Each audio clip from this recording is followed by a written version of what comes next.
OpenAI's revenue just jumped over 35% this quarter, and they have officially taken back the enterprise crown. We will break down exactly what is driving that growth. Welcome to 5-Minute AI News for Friday, August 21st, 2026. We are also looking at a $6 billion acquisition in the hardware space and thousands of robotaxis hitting the streets. Let us start with those OpenAI numbers. Their overall quarterly revenue is up 35%, but the real story is enterprise revenue, which grew by more than 50%. This is largely being driven by the early July launch of their GPT-5.6 Sol model. According to recent spending data from Ramp, this surge means OpenAI has now overtaken Anthropic in business API spending. That reverses a recent trend. For a while there, Anthropic had claimed the lead in quarterly revenue. It really highlights the volatility of the enterprise AI market right now. Business spending is clearly not sticky yet. Companies are entirely willing to migrate their operations to whichever lab releases the most capable new model at any given moment. Exactly. Once GPT 5.6 Sol dropped, the enterprise dollars followed almost immediately. It is a clear indicator that loyalty takes a back seat to performance metrics when businesses are integrating these tools into their core operations. The competition between the top labs is keeping the entire sector on its toes, and we will likely see this pendulum swing again with the next major release. Speaking of new releases, Adobe just announced the general availability of new generative AI audio capabilities within its Firefly suite. They are introducing 3 specific tools: Generate Music, Generate Speech, and Generate Sound Effects. All of the outputs are designed to be royalty-free for video projects. They've also integrated Google's Gemini OmniFlash directly into the platform to help power these features. This is a notable shift for Firefly.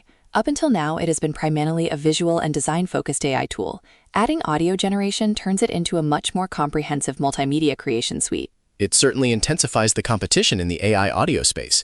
Creators now have an all-in-one platform for their assets, which could pressure standalone audio generation startups to find new ways to differentiate their offerings. Having it all integrated into the existing Adobe ecosystem is definitely a strong draw for professional editors who want to streamline their workflow. Shifting over to the hardware and infrastructure side, Nvidia is acquiring the AI software platform called Model Factory from the startup Poolside. The purchase price is $6 billion. As part of the agreement, Nvidia is also bringing on 109 of Poolside's employees. This is a significant consolidation move by the dominant AI hardware provider. It shows Nvidia's intent to own the software stack and model building infrastructure rather than just supplying the underlying compute chips. Right. They want to provide the entire ecosystem.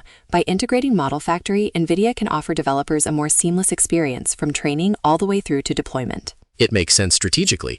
As hardware margins eventually stabilize, controlling the software layer ensures they remain central to how these models are actually constructed and managed. It will be interesting to see how the 109 new employees integrate into Nvidia's existing software divisions. Meanwhile, out in Nevada, state regulators have just granted permits to Tesla, Uber, and Waymo to operate autonomous robotaxis across the state. The scale here is what stands out. The combined permits allow for up to 8,000 robotaxis to be deployed over the next 12 months. That is a major regulatory green light for the commercial scaling of AI-driven transport in a major U.S. market. Having 8,000 autonomous vehicles hitting public roads in one state over a single year will provide an enormous amount of real-world data. It will also test public infrastructure and local traffic management systems. Nevada is positioning itself as the primary testing ground for how these fleets operate at a true commercial scale, rather than just limited pilot programs. The logistics of managing that many autonomous vehicles, especially from 3 different competing companies, will be a complex challenge for the state to monitor. Looking at the broader internet ecosystem, a new study reveals that a third of all web pages published since the launch of ChatGPT exhibit signs of being authored or edited by artificial intelligence. This metric starkly quantifies the rapid transformation of online information. It raises some serious long-term questions about data quality. Specifically, it highlights the risk of synthetic data feedback loops, often referred to as model collapse. If future models are training on internet data that is already heavily generated by previous models, the quality could degrade over time. It also changes how we view human-generated content online. As the percentage of synthetic text continues to climb, finding verified human authorship might become a premium feature rather than the default standard. It really makes you wonder what that percentage will look like a year from now, especially with models like GPT 5.6 Sol accelerating enterprise content creation. That is all for today. If you enjoyed the show, please remember to like, subscribe, and leave us a review on Spotify and Apple Podcasts. Have a great day, and we will see you back here tomorrow.